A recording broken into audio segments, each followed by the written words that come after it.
Bom dia a todos. Começar por agradecer o convite que foi endereçado à ACSS e a mim em particular para aqui estar. Cumprimentar o professor Fernando Araújo, presidente do Conselho de Administração do Centro Hospitalar e Universitário de São João. É um gosto estar aqui, não só pelas questões relacionadas com o tema em si dos CRIs, mas porque é sempre um prazer estar aqui neste auditório convosco, consigo em particular, com quem tive a oportunidade de trabalhar no Ministério e que continuamos também a fazer trabalho conjunto nas várias áreas e, portanto, é sempre uma inspiração e uma forma de podermos também partilhar ideias e de também estar na linha de frente daquilo que é a inovação organizacional do Serviço Nacional de Saúde. Também cumprimentar o Dr. Alexandre Lourenço, presidente da APA. A APA é uma instituição com quem a ACSS também mantém relações de proximidade, de trabalho conjunto, várias iniciativas em conjunto, como foi dito há pouco, inclusivamente relacionado com este tema. Temos feito ao longo dos últimos anos um caminho também de trabalho com os profissionais, com as instituições, no sentido de discutirmos as formas de implementação desta realidade organizacional. Tivemos aqui em março, efetivamente, de 2018, estivemos em Coimbra, estivemos em Lisboa, falámos com muitos de vós, falámos com os profissionais, recolhemos contributos, propusemos aos decisores políticos alterações à legislação, elas foram implementadas e é assim que temos construído este caminho e é assim que me parece que devemos continuar a tentar construir este caminho que é aquele que fará com que os nossos hospitais estejam cada vez mais preparados para a resposta às necessidades de saúde da população. E, portanto, também um cumprimento muito especial por este trabalho, pela relação de amizade e também porque eu sou administrador hospitalar e, portanto, sou afiliado na associação e, portanto, fica-me sempre bem cumprimentar o nosso presidente. Também cumprimentar o professor Alberto Campos Fernandes, com quem também, enquanto Ministro da Saúde, fomos desenvolvendo este trabalho no apoio técnico à decisão política. É sempre muito difícil falar depois de si porque, de facto, toca naquilo que são os aspectos fulcrais de cada um dos temas e deste tema em concreto, portanto não vai deixar muito espaço para eu fazer a apresentação que tinha, mas eu ainda vou encontrar aqui algumas ideias que reforçarei ou outras que tentarei datar e essencialmente olhar para o futuro naquilo que temos projetado. Também cumprimentar o Dr. João de Preto, que eu acho que na forma como olha para o processo, na forma como implementa o processo com a sua equipa, na forma como fala do processo, também penso que é o melhor cartão de visita para aquilo que é o desafio que temos em relação à implementação dos CRIs. Tudo aquilo que ele disse é a realidade, obviamente, que construíram aqui no Centro Hospitalar e Universitário de São João, é também isto que eu tenho ouvido um pouco pelo país, onde já temos estes centros implementados ou onde estão a ser discutidos neste momento também projetos relacionados com a implementação dos CRIs e, portanto, é de facto aqui também uma fonte de inspiração para quem, como eu, acredita que podemos caminhar no Serviço Nacional de Saúde na implementação dos CRIs. Enfim, como disse, tentarei, nos próximos minutos, focar aqui alguns dos aspectos principais deste processo de constituição dos Centros de Responsabilidade Integrados. A ACSS, enquanto entidade com competências no âmbito do Ministério da Saúde, tem tentado dinamizar este movimento de reorganização, tem tentado também ajustar os instrumentos da política de saúde àquilo que é esta implementação e eu gostaria de destacar 6 aspectos que me parecem importantes aqui destacar perante vós, não só porque estamos perante profissionais de saúde, pessoas certamente interessadas, muitos conselhos de administração dos nossos hospitais que aqui vejo e que estão também nas vossas entidades a fazer este caminho e, portanto, eu gostaria de destacar aqui 6 pontos. Alguns já foram, obviamente, referidos, mas eu ainda assim destacaria alguns desses subpontos. O primeiro é, de facto, estamos perante uma área que se assume e se tem assumido nos últimos anos como uma prioridade da política de saúde. Foi feito todo um trabalho de enquadramento legislativo e normativo, que eu gostaria de, em breves minutos, revisitar para que quem está a trabalhar neste assunto possa ter presente as oportunidades que aqui são proporcionadas. Mas, enfim, enquadramento legislativo que, de alguma forma, corporiza este reforço político e também uma estratégia que tem tentado ser perseguida de reforço da autonomia e de maior envolvimento e responsabilização de todos os agentes envolvidos na prestação de cuidados, nomeadamente dentro dos hospitais. E, portanto, os CRIs enquadram-se dentro destes dois parâmetros de política de saúde. Do ponto de vista da legislação, eu não vou ser muito exaustivo. Em 2017 foi feita uma alteração ao decreto-lei do regime jurídico da gestão hospitalar que permitiu abrir espaço legislativo para estes novos centros de responsabilidade integrados, até olhando para experiências que já tinham acontecido anteriormente e que também já aqui foram referidas. A partir daí, efetivamente, uma portaria que enquadra aquilo que é o funcionamento dos CRIs, uma outra portaria que eu gostaria de destacar, que é a portaria de preços do SNS, que é uma irmã gêmea na implementação deste processo, porque é ela que facilita muito daquilo que é o regime de incentivos que temos acoplado aos CRIs e, portanto, o trabalho também de revisitar, criar novos instrumentos e novas oportunidades a partir do financiamento e do pagamento da atividade é algo que também aqui gostaria de destacar. E depois, do ponto de vista mais de regulamentação operacional, normativa, também aquilo que é a componente mais técnica de regulamentos internos, de contratos de programa, de planos de ação, de documentos que suportam a operacionalização dos centros e que também foram sendo construídos e que, obviamente, numa perspectiva de melhoria contínua, estão à disposição para serem utilizados e melhorados. Também dar aqui uma nota, o professor Alberto já falou da questão do financiamento, também houve desde o início a preocupação de que o financiamento se fosse um instrumento que permitisse alavancar este movimento de reorganização interna. Os termos de referência para a contratualização dos cuidados de saúde têm esta preocupação muito sinalizada e, portanto, este foi o caminho legislativo. Mais recentemente, e dando-nos esta nota de empenhamento político no caminho a perseguir, a resolução do Conselho de Ministros do final do ano passado, que informou o Orçamento de Estado para a área da saúde, assumiu a criação dos Centros de Responsabilidade Integrados como um desígnio para 2020, alocou uma importante fatia do financiamento do Estado para esta realidade e, portanto, temos aqui este refrescamento, este empoderamento da iniciativa política para o caminho de implementação dos CRIs. Obviamente que há sempre neste caminho áreas a melhorar, a ACSS tem tentado com as instituições e com muitos de vós dar aqui também alguns aportes. Acho que precisamos de trabalhar aquilo que é o manual de articulação dos CRIs dentro dos hospitais, ou seja, como é que este centro se articula com todos os outros serviços dentro da instituição, como é que o centro se deverá também ele articular, inclusive com outros serviços fora do próprio hospital, como é que vamos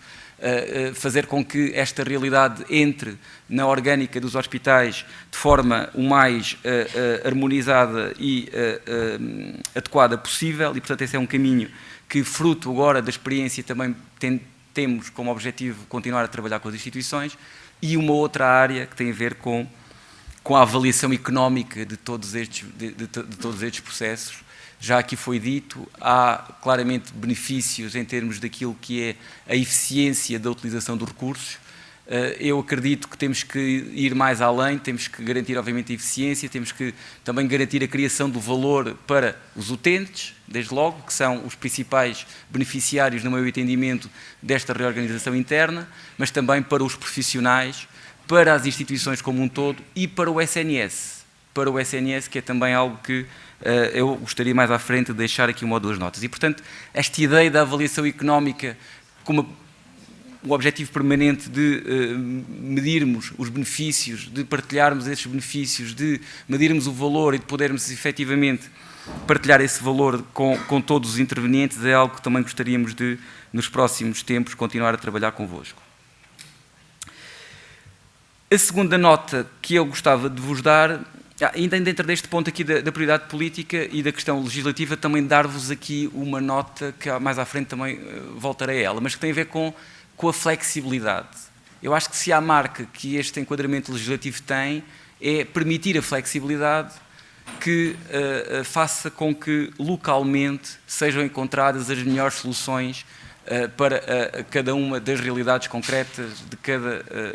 instituição. E, portanto, perante uma legislação flexível, o segundo tópico que eu queria falar-vos era da questão das estruturas de gestão intermédia. Já aqui foram referidas que, de facto, estamos a falar de um movimento de reorganização interna dos hospitais. E, portanto, são os profissionais, são os serviços, são os hospitais que são os principais protagonistas deste movimento de reorganização, e este movimento de reorganização é possível de ser feito com a flexibilidade necessária para que ele vá ao encontro daquilo que são as realidades concretas de cada instituição. Isto é, há aqui do ponto de vista da administração, e eu, estando na administração central, que muitas vezes é acusada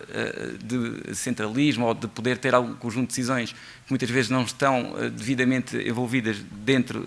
ou com as instituições locais, aqui estamos num movimento completamente contrário. É do local, é do chamado processo de bottom-up que nós estamos aqui a falar, e por isso temos aqui claramente o enquadramento para que seja possível fazer este caminho adequado àquilo que é a realidade concreta de cada um. E a outra nota tem a ver com as questões da contratualização interna. Portanto, estamos a falar de processos internos, processos de definição interna, processos de negociação interna, processos de compromisso interno, que aqui também ficam espelhados. E isto transporta-nos para o segundo ponto, que é a questão das equipas multidisciplinares. Já aqui foi dito, efetivamente isto é feito de profissionais, são os profissionais que implementam estas respostas, e aí a questão da liderança e do compromisso é obviamente decisivo. Liderança clínica, liderança do Conselho de Gestão, mas liderança de cada um dos profissionais que integra esta resposta, porque ela cria novos desafios e porque ela de facto tem um conjunto de motivações exigentes em termos da sua implementação. De facto, o Conselho de Gestão tem uma liderança clínica, do médico. Eu, sendo administrador hospitalar, e como já aqui foi dito e referido, tenho que destacar efetivamente a questão da gestão. A questão da gestão aqui é fundamental para que nós consigamos implementar adequadamente estes novos modelos de gestão que são mais exigentes do ponto de vista do conhecimento e do ponto de vista do rigor da sua implementação. E também de outros profissionais, sejam enfermeiros, sejam técnicos de outras áreas ou profissionais de outras áreas, que estando no Conselho de Gestão ou estando nos CRIs, são obviamente fundamentais. Também reforçar que estamos perante um processo de adesão voluntária por parte dos profissionais, mas que aqui claramente temos a noção que há um objetivo de tentar criar as condições para que os profissionais possam estar dedicados ao Serviço Nacional de Saúde. Isto é, do ponto de vista da adesão voluntária, do ponto de vista da criação de condições positivas que façam com que os profissionais estejam interessados em desenvolver a sua atividade em termos normais e em termos adicionais, para além dos seus horários normais de trabalho, dentro do Serviço Nacional de Saúde, ajudando efetivamente a que estas equipas atinjam os objetivos com que se comprometem e com que efetivamente as instituições e o SNS conta para responder aos cidadãos. O quarto ponto tem a ver com o regime de incentivos. Já aqui foi referido, ele tem oportunidades, obviamente que tem limitações, como em tudo, mas tem oportunidades, e é nessas que eu, sendo uma pessoa otimista, me irei aqui focar, e essencialmente as oportunidades passam por alavancarmos níveis de produtividade, não só naquilo que é a atividade adicional feita para além do horário, mas também naquilo que é a atividade de base, podermos ter níveis de produtividade mais elevados. Trazermos para aqui, como foi visto e dito, indicadores relacionados com objetivos de acesso, objetivos de qualidade, objetivos de eficiência, objetivos também daquilo que é o valor criado. E um outro tópico que gostaria também de aqui partilhar convosco, que é esta ideia de podermos partilhar riscos e benefícios entre todos os envolvidos. Obviamente que a obtenção de maiores proveitos e de proveitos que estejam associados com mais produção é importante para os hospitais, é importante para o Serviço Nacional de Saúde, mas é também muito importante fazer aquilo que o Dr. João Preto aqui referiu, que é olharmos para as medidas onde podemos obter benefícios e podermos trazer estes benefícios para dentro da instituição, seja, por exemplo, com um conjunto de despesas que tínhamos fora da instituição e que passamos a não ter porque fazemos a atividade cá dentro, seja porque vamos conseguir melhorar a eficiência da utilização dos recursos, como também foi dito, seja porque conseguimos evitar um conjunto de cuidados que seriam desnecessários e que, portanto, eles, ao não serem efetivados, estão a criar valor para a instituição. Esta ideia de podermos partilhar o risco e podermos partilhar também os benefícios de forma conjunta entre os profissionais, as equipas, os hospitais e, obviamente, o Serviço Nacional de Saúde como um todo. E, portanto, esta ideia dos incentivos que tenham esta visão de partilha de benefícios é algo que nós temos vindo a discutir com as instituições e que gostaríamos que também pudesse fazer este caminho de aprofundamento com a criação dos CRIs. Foi dito, o regime de incentivos basicamente tem duas componentes, uma componente mais institucional e uma componente mais de remuneração aos profissionais. O contrato de programa dos hospitais tem também um incentivo com uma produção majorada e há um terceiro tópico que nós gostaríamos também com o tempo pudesse vir a ser cada vez mais potenciado, que é a ideia de podermos ter aqui uma expressão que o professor Alberto utilizava muito como ministro, ter esta ideia de gestão partilhada de recursos dentro do Serviço Nacional de Saúde. Isto é, o Serviço Nacional de Saúde é um sistema colaborativo. Às vezes há instituições que têm mais dificuldades numa determinada área assistencial e outras têm menos dificuldade, e nós temos que, também com os CRIs, poder partilhar a resposta aos cidadãos, poder partilhar os planos de cuidados, transferir utentes entre as respostas, entre os serviços do SNS, para que efetivamente consigamos responder a essas pessoas. Estes movimentos trazem consigo dinheiro extra para as instituições. Estamos a falar de financiamento que vai para além do contrato que os hospitais estabelecem com a ARS e com a ACSS e, portanto, estamos a falar de poder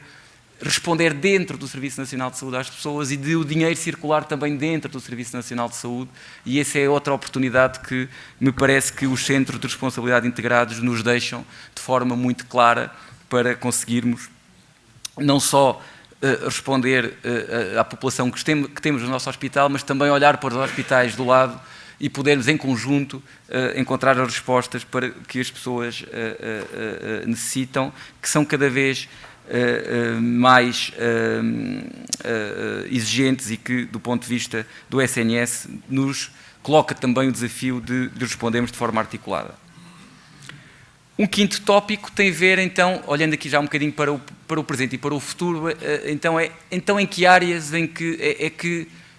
devemos priorizar a implementação dos CRIs?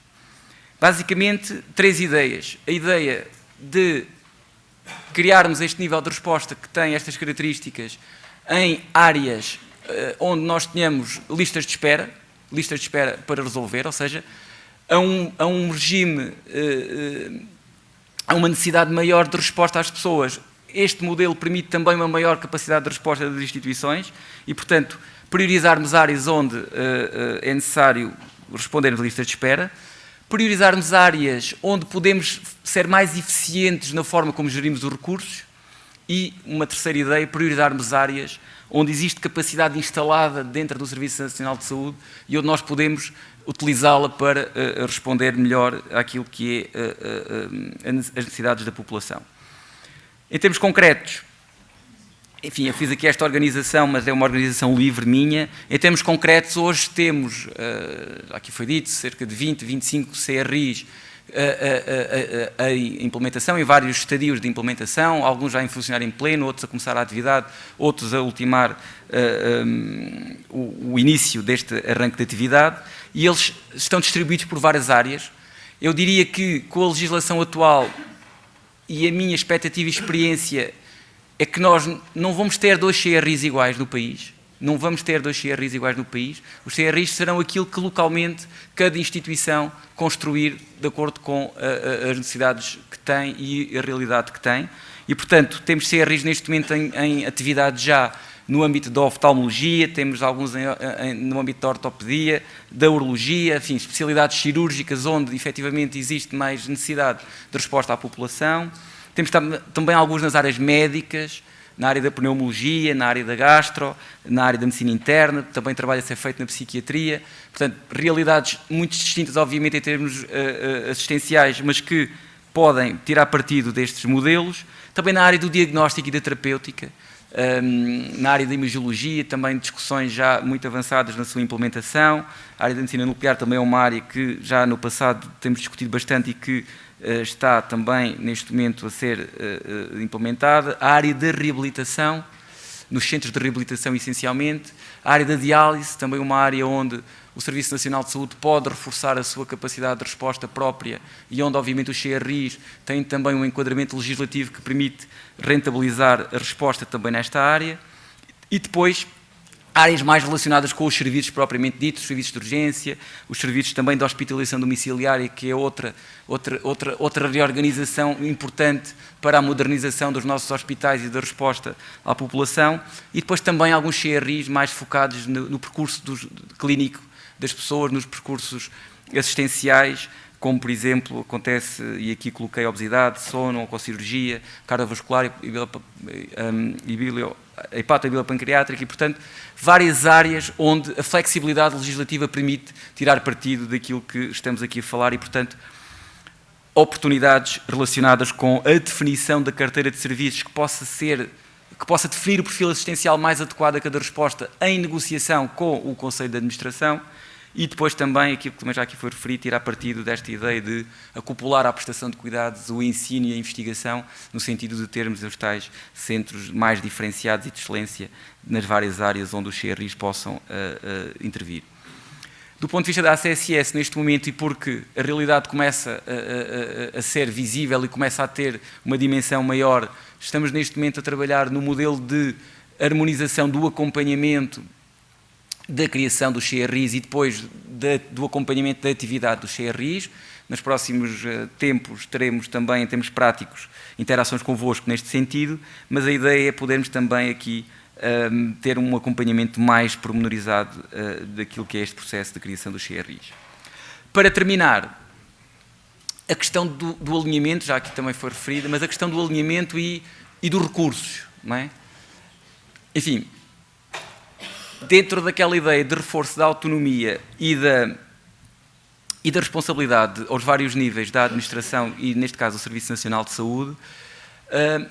nós temos um processo que é um desafio importante em relação à forma como nos organizamos internamente e como organizamos as nossas necessidades em termos de reforços de recursos, seja de recursos humanos, seja de recursos financeiros, seja de investimentos em instalações, em equipamentos, enfim, das várias componentes da administração e da gestão das entidades de saúde. E aqui a ideia é, e gostava de vos deixar esta reflexão, a ideia é conseguirmos fazer este movimento de reorganização interna dos hospitais integrado no movimento de reforço da autonomia de gestão dos hospitais que está associado aos planos de atividades e orçamento, aos contratos de programa que anualmente são negociados com a tutela e também aos contratos de gestão dos gestores públicos destes hospitais e destas unidades locais de saúde que são do setor empresarial do Estado. E, portanto, o desafio que temos é fazer um planeamento mais assertivo daquilo que é a reorganização interna dos hospitais, seja em termos de CRI, seja em termos de outras reorganizações ou outros movimentos internos de reorganização. Temos compromissos, seja em termos de recursos humanos, de investimentos, de financiamento, de desempenho assistencial, de desempenho também económico-financeiro. Termos esses compromissos assumidos internamente nos hospitais, tê-los vertidos nos planos de atividades e orçamento das instituições que são negociados com a tutela e podermos assim caminhar, que terá que ser sempre um caminho, para a devolução da autonomia que penso que todos estamos de acordo que é necessária para podermos ser mais eficientes na gestão do Serviço Nacional de Saúde. E, portanto, aqui é também um apelo a que este movimento de reorganização interna seja feito do ponto de vista das oportunidades que a legislação permite, que isso seja alinhado com o planeamento dos nossos hospitais e unidades locais de saúde e que depois possamos ter aqui uma maior coerência naquilo que é a alocação dos recursos, seja financeiros, para ir aqui à preocupação do professor Fernando Araújo em relação ao contrato de programa para 2020, seja em termos também de política de recursos humanos, seja em termos de política de investimento e, portanto, esta nota também gostaria de vos deixar que estes movimentos ajudam também a que nós sejamos mais assertivos, voltar a utilizar a palavra, em toda esta gestão do Serviço Nacional de Saúde. Como vos disse, eu sou um entusiasta também desta resposta. A ACSS está disponível para continuar a trabalhar com os hospitais, com as equipas diretamente, com as administrações regionais de saúde também, que a ARS Norte também está e que obviamente aproveito para cumprimentar, continuar a trabalhar nesta realidade e agradecer mais uma vez o convite e oferecer-me já para vir ao segundo aniversário do CRI da obesidade, onde teremos a oportunidade de festejar vários outros CRIs que o Centro Hospitalar Universitário de São João já terá criado nessa altura, assim como outros hospitais da região Norte, Centro e Sul, que aqui vi vários hospitais de todo o país e por isso também acho que sinaliza o entusiasmo e a oportunidade que todos vemos neste movimento. Muito obrigado a todos e felicidades para o segundo ano.